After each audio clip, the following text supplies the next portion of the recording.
الحمد للہ رب العالمین والعاقبۃ للمتقین والصلاة والسلام علی اشرف الانبیاء والمرسلین اما بعد۔ اللہ پاک دا بہت بڑا احسان ہے جس مالک نے سانو مسلمان بنایا، پھر جناب محمد رسول اللہ صلی اللہ علیہ وسلم دا امتی بنایا۔ تو یہ بہت ہی بابرکت محفل ہے اور وہ بچیاں خوش نصیب نے جنہاں نے الحمدللہ محترم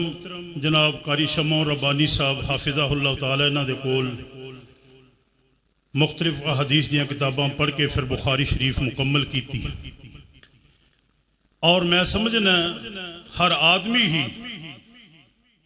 مبارک باد حقدار ہے کیونکہ مجلس بڑی بابرکت ہے۔ میں صرف بیٹیاں نصیحت کراں گا جنہاں نے بخاری شریف مکمل کیتی ہے، مکمل کر کے بات بس ختم نہیں ہوئی بلکہ میں سمجھاں گا کہاں گا کہ آغاز ہو رہا ہے،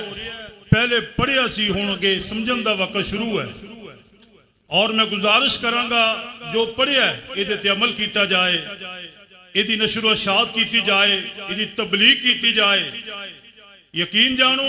اصل ذمہ داری آیت پڑھن تو بعد شروع ہوندی ہے، پڑھن دے اندر وہ سمجھ نہیں آندی جدو آدمی پھر اگے پریکٹیکل طور تے کردا ہے،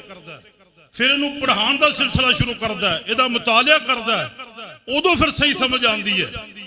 اور ہر آدمی بلکہ کوشش کرے، یہ بچیاں بالخصوص انہاں تے فرض ہے کہ دین دی تبلیغ، نشر و اشاعت، دعوت و تبلیغ، پڑھنا پڑھانا اپنا مشغول بنانا، جبکہ ہر آدمی واسطے پاک پیغمبر صلی اللہ علیہ وسلم دا فرمان عالی شان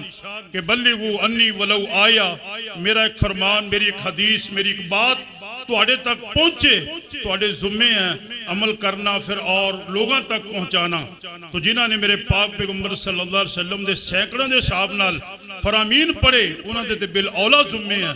میں دعا کرنا کہ اللہ سانو زندہ رکھے، ہمیشہ ایسے مشن تے نشر و اشاعت، دعوت و تبلیغ، دعوت و جہاد اور اللہ دے رستے دے اندر ہمیشہ لوگاں نو دین دی دعوت دینا، برائی تو روکنا، اور ایسے دے ہی اللہ پاک ساڈا خاتمہ فرمائے۔ تو میں ان الفاظ سے اتفاق کرنا ہے کیونکہ پروگرام دے اندر ماشاءاللہ معزز مہمانان گرامی تشریف لے آئے ہوئے نے، اصل گفتگو نہ دی ہے، میری صرف حاضری مقصد سی۔ اللہ پاک سانو